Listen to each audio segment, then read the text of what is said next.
जय श्री कृष्ण। यह है श्रीमद् भगवद गीता का अध्याय 18।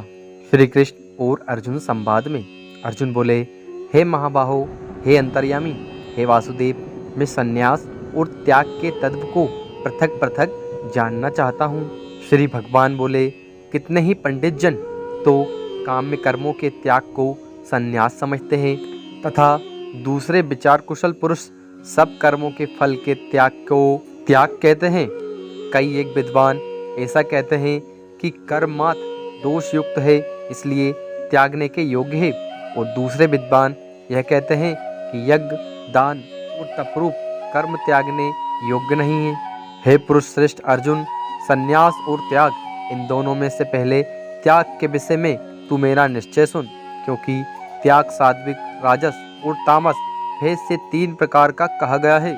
यज्ञ, दान और तपरूप कर्म त्याग करने के योग्य नहीं है, बल्कि वह तो अवश्य कर्तव्य है, क्योंकि यज्ञ, दान और तप ये तीनों ही कर्म बुद्धिमान पुरुषों को बुद्धिमान है, जो फल और आसक्ति को त्याग कर केवल पवित्र करने वाले हैं। इसलिए हे पार्थ, इन यज्ञ, दान और तपरूप कर्मों को तथा और भी संपूर्ण कर्तव्य कर्मों को आसक्ति और फलों का त्याग करके अवश्य करना चाहिए।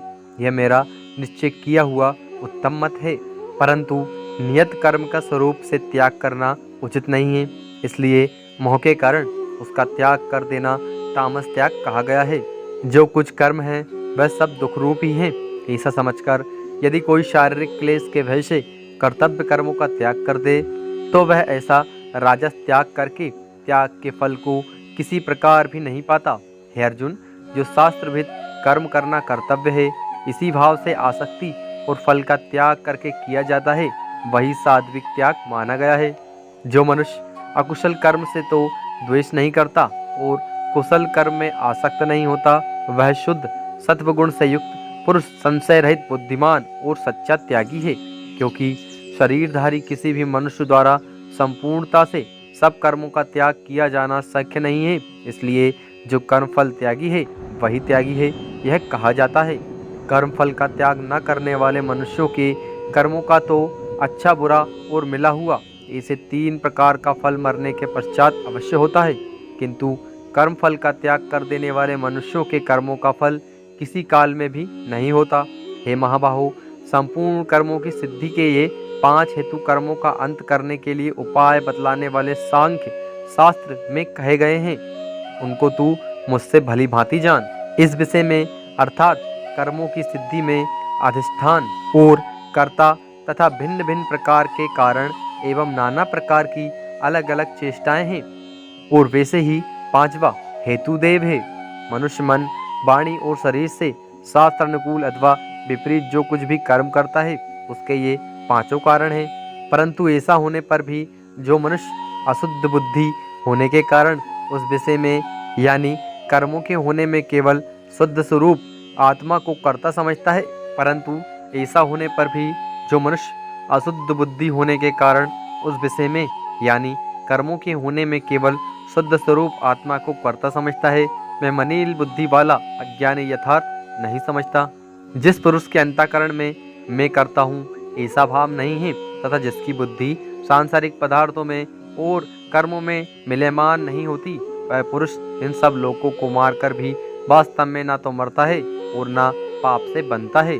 ज्ञाता, ज्ञान और ज्ञेय ये 3 प्रकार की कर्म प्रेरणा है, और कर्ता, करण तथा क्रिया ये तीनों प्रकार के कर्म संग्रह हैं। गुणों की संख्या मरने वाले शास्त्र में ज्ञान और कर्म तथा कर्ता गुणों के भेद से 3-3 प्रकार के ही कहे गए हैं, उनको तू मुझसे भली भांति सुन।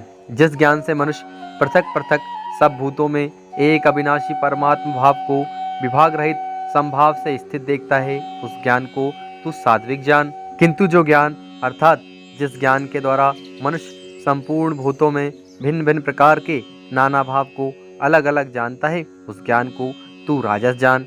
परंतु जो ज्ञान एक कार्य रूप शरीर में ही संपूर्ण सदृश आसक्त है तथा जो बिना युक्ति वाला तात्विक अर्थ से रहित और तुच्छ है, वह तामस कहा गया है। जो कर्म शास्त्र विधि से नियत किया हुआ है और कर्तापन के अभिमान से रहित हो तथा फल न चाहने वाले पुरुष द्वारा बिना राग द्वेष के किया गया हो वह सात्विक कहा गया है।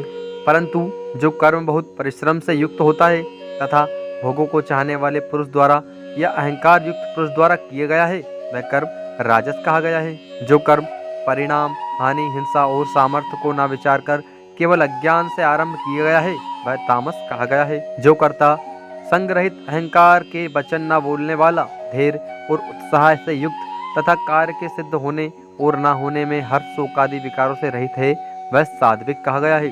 जो कर्ता आसक्ति से युक्त, कर्मों के फलों को चाहने वाला और लोभी है तथा दूसरों को कष्ट देने के स्वभाव वाला, असदुचारी और हर शोक से लिप्त है वह राजस कहा गया है। जो कर्ता अयुक्त, शिक्षा से रहित, घमंडी, धूर्त और दूसरों की आजीविका का नाश करने वाला तथा शोक करने वाला, आलसी और दीर्घसूत्री है वह तामस कहा जाता है। हे धनंजय, अब तो बुद्धि का और धति का भी गुणों के अनुसार 3 प्रकार के भेद मेरे द्वारा संपूर्णता से विभाग पूर्वक कहा जाने वाला सुन। हे पार्थ, जो बुद्धि प्रवृत्ति मार्ग और निवृत्ति मार्ग को, कर्तव्य और अकर्तव्य को, भय और अभय को तथा बंधन और मोक्ष को यथार्थ जानती है वह बुद्धि सात्विक है। हे पार्थ, मनुष्य जिस बुद्धि के द्वारा धर्म और अधर्म को तथा कर्तव्य और अकर्तव्य को भी यथार्थ नहीं जानता वह बुद्धि राजसी है। हे अर्जुन, जो तमोगुण से घिरी हुई बुद्धि अधर्म को भी यह धर्म है ऐसा मान लेती है, इसी प्रकार अन्य संपूर्ण पदार्थों को भी विपरीत मान लेती है वह बुद्धि तामसी है। हे पार्थ, जिस अव्यभिचारी धारण शक्ति से मनुष्य ध्यान योग के द्वारा मन, प्राण और इंद्रियों की क्रियाओं को धारण करता है वह धृति सात्विक ही है। परंतु हे प्रथापुत्र अर्जुन, फल की इच्छा वाला मनुष्य जिस धारण शक्ति के द्वारा अत्यंत आसक्ति से धर्म, अर्थ और कामों को धारण करता है वह धारण शक्ति राजसी है। हे पार्थ, दुष्ट बुद्धि वाला मनुष्य जिस धारण शक्ति के द्वारा निद्रा, भय, चिंता और दुख को तथा उन्मत्तता को भी नहीं छोड़ता अर्थात धारण किए रहता है वे धारण शक्ति तामसी है।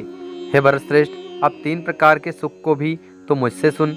जिस सुख में साधक मनुष्य भजन, ध्यान और सेवादि के अभ्यास से रमण करता है और जिससे दुखों के अंत को प्राप्त हो जाता है, जो ऐसा सुख है वह आरंभ काल में यद्यपि विष के तुल्य प्रतीत होता है परंतु परिणाम में अमृत के तुल्य है।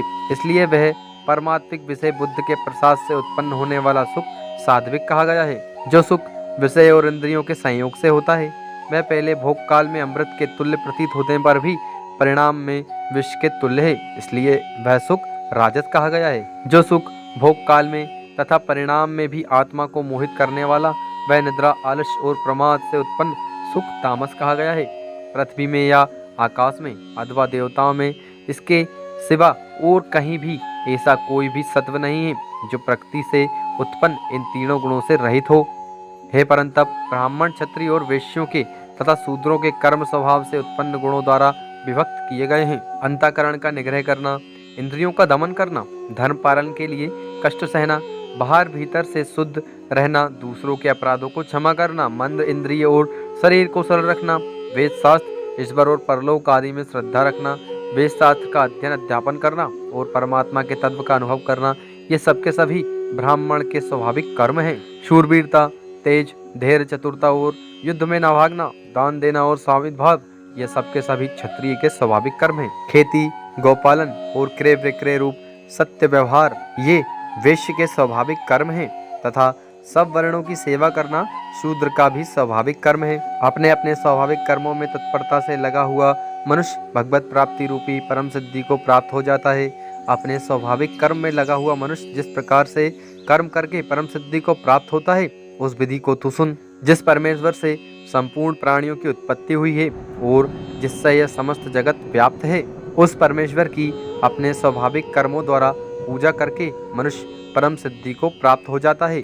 अच्छी प्रकार आचरण किए हुए दूसरे के धर्म से गुण रहित भी अपना धर्म श्रेष्ठ है, क्योंकि स्वभाव से नियत किए हुए स्वधर्म रूप कर्म को करता हुआ मनुष्य पाप को नहीं प्राप्त होता। अतएव हे कुंती पुत्र, दोष युक्त होने पर भी सहज कर्म को नहीं त्यागना चाहिए, क्योंकि धुएं से अग्नि की भांति सभी कर्म किसी न किसी दोष से युक्त हुए हैं। सर्वत्र आसक्ति रहित बुद्धि वाला, स्पर्शा रहित और जीते हुए अंतःकरण वाला पुरुष सांख्य योग के द्वारा उस परम नेकर्म सिद्धि को प्राप्त होता है जो कि ज्ञान योग की परनिष्ठा है। उस निष्कर्म सिद्धि को जिस प्रकार से प्राप्त होकर मनुष्य ब्रह्म को प्राप्त होता है, उस प्रकार को हे कुंती पुत्र तू संक्षेप में मुझसे समझ। विशुद्ध बुद्धि से युक्त तथा हल्का, सात्विक और नियमित भोजन करने वाला, शब्दादि विषयों का त्याग करके एकांत और शुद्ध देश का सेवन करने वाला, सात्विक धारण शक्ति के द्वारा अंतःकरण और इंद्रियों का संयम करके मन, वाणी और शरीर को वश में कर लेने वाला, राग द्वेष को सर्वथा नष्ट करके भली भांति दृढ़ वैराग्य का आश्रय लेने वाला तथा अहंकार, बल, घमंड, काम, क्रोध और परिग्रह का त्याग करके निरंतर ध्यान योग के पारायण रहने वाला, ममता रहित और शांति युक्त पुरुष सच्चिदानंद घन ब्रह्म में अभिन्न भाव से स्थित होने का पात्र होता है। फिर वह सच्चिदानंद घन ब्रह्म में एक ही भाव से स्थित प्रसन्न मन वाला योगी ना तो किसी के लिए शोक करता है और न किसी की आकांक्षा ही करता है। ऐसा समस्त प्राणियों में संभाव वाला योगी मेरी पराशक्ति को प्राप्त हो जाता है। उस पराशक्ति के द्वारा वह मुझे परमात्मा को मैं जो हूँ और जितना हूँ ठीक वैसा का वैसा तत्व से जान लेता है तथा उस भक्ति से मुझको तत्व से जानकर तत्काल ही मुझ में प्रविष्ट हो जाता है। मेरे परायण हुआ कर्मयोगी तो संपूर्ण कर्मों को सदा करता हुआ भी मेरी कृपा से सनातन अविनाशी परम पद को प्राप्त होता है। सब कर्मों को मन से मुझ में अर्पण करके तथा संबुद्धि रूप योग को अवलंबन करके मेरे परायण और निरंतर मुझ में चित्त वाला हो। उपयुक्त प्रकार से मुझ में चित्त वाला होकर तू मेरी कृपा से समस्त संकटों को अनायास ही पार कर जाएगा और यदि अहंकार के कारण मेरे वचनों को न सुनेगा तो नष्ट हो जाएगा, अर्थात परमार्थ से भ्रष्ट हो जाएगा। जो तू अहंकार का आश्रय लेकर यह मान रहा है कि मैं युद्ध नहीं करूंगा, तो तेरा यह निश्चय मिथ्या है, क्योंकि तेरा स्वभाव तुझे जबरदस्ती युद्ध में लगा देगा। हे कुंती पुत्र, जिस कर्म को तू मोह के कारण करना नहीं चाहता, उसको भी अपने पूर्वकृत स्वाभाविक कर्म से बंधा हुआ परवश होकर करेगा। हे अर्जुन, शरीर रूप यंत्र में आरूढ़ हुआ संपूर्ण प्राणियों को अंतर्यामी परमेश्वर अपनी माया से उनके कर्मों के अनुसार भ्रमण करता हुआ सब प्राणियों के हृदय में स्थित है। हे भारत, तू सब प्रकार से उस परमेश्वर की ही शरण में जा। उस परमात्मा की कृपा से तू परम शांति को तथा सनातन परम धाम को प्राप्त होगा। इस प्रकार यह गोपनीय से भी अति गोपनीय ज्ञान मैंने तुझसे कह दिया। अब तो इस रहस्ययुक्त ज्ञान को पूर्णता भली भांति विचार कर जैसे चाहता है वैसे ही कर। संपूर्ण गोपनीयों से अति गोपनीय मेरे परम रहस्ययुक्त वचन को तू फिर भी सुन। तू मेरा अतिशय प्रिय है, इससे यह परम हितकारक वचन मैं तुझसे कहूँगा। हे अर्जुन, तू मुझ में मन वाला हो, मेरा भक्त बन, मेरा पूजन करने वाला हो और मुझको प्रणाम कर। ऐसा करने से तू मुझे ही प्राप्त होगा, यह मैं तुझसे सत्य प्रतिज्ञा करता हूँ, क्योंकि तू मेरा अत्यंत प्रिय है। संपूर्ण धर्मों को अर्थात संपूर्ण कर्तव्य कर्मों को मुझ में त्याग कर तू केवल एक मुझ सर्वशक्तिमान सर्वाधार परमेश्वर की ही शरण में आ जा। मैं तुझे संपूर्ण पापों से मुक्त कर दूंगा।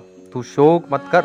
तुझे यह गीत रूप रहस्यमय उपदेश किसी भी काल में ना तो तपरहित मनुष्य से कहना चाहिए, ना भक्ति रहित से और ना बिना सुनने की इच्छा वाले से ही कहना चाहिए, तथा जो मुझ में दूर दृष्टि रखता है उससे तो कभी भी नहीं कहना चाहिए। जो पुरुष मुझ में परम प्रेम करके इस परम रहस्ययुक्त गीता शास्त्र को मेरे भक्तों में कहेगा, वे मुझको ही प्राप्त होगा, इसमें कोई संदेह नहीं है। उससे बढ़कर मेरा प्रिय कार्य करने वाला मनुष्यों में कोई भी नहीं है, तथा पृथ्वी भर में उससे बढ़कर मेरा प्रिय दूसरा कोई भविष्य में होगा भी नहीं। जो पुरुष इस धर्म में इन दोनों के संवाद रूप गीता शास्त्र को पढ़ेगा, उसके द्वारा भी मैं ज्ञान यज्ञ से पूजित होऊंगा, ऐसा मेरा मत है। जो मनुष्य श्रद्धायुक्त और दोषयुक्त से रहित होकर इस गीता शास्त्र का श्रवण भी करेगा, वह भी पापों से मुक्त होकर उत्तम कर्म करने वाले के श्रेष्ठ लोगों को प्राप्त होगा। हे पार्थ, क्या इसको तूने एकाग्र चित्र से श्रवण किया? और हे धनंजय, क्या तेरा अज्ञान जनित मोह नष्ट हो गया? अर्जुन बोले, हे अच्युत, आपकी कृपा से मेरा मोह नष्ट हो गया और मैंने स्मृति प्राप्त कर ली। अब मैं संशय रहित होकर स्थिर हूँ, अतः आपकी आज्ञा का पालन करूंगा। संजय बोले, इस प्रकार मैंने श्री वासुदेव के और महात्मा अर्जुन के इस अद्भुत रहस्ययुक्त रोमांचक संवाद को सुना। श्री व्यास जी की कृपा से द्रव्य दृष्टि पाकर मैंने इस परम गोपनीय योग को अर्जुन के प्रति कहते हुए स्वयं योगेश्वर भगवान श्री कृष्ण से प्रत्यक्ष सुना। हे राजन, भगवान श्री कृष्ण और अर्जुन के इस रहस्ययुक्त कल्याणकारक और अद्भुत संवाद को पुनः पुनः स्मरण करके मैं बार बार हर्षित हो रहा हूँ। हे राजन, श्री हरि के उस अत्यंत विलक्षण रूप को भी पुनः पुनः स्मरण करके मेरे चित्त में महान आश्चर्य होता है और मैं बार बार हर्षित हो रहा हूँ। हे राजन, जहाँ योगेश्वर भगवान श्री कृष्ण है और जहाँ गांडीवधारी अर्जुन है, वहीं पर श्री विजय विभुत और अचल नीति है, ऐसा मेरा मत है। इस प्रकार श्रीमद् भगवद गीता का 18वां अध्याय समाप्त हुआ।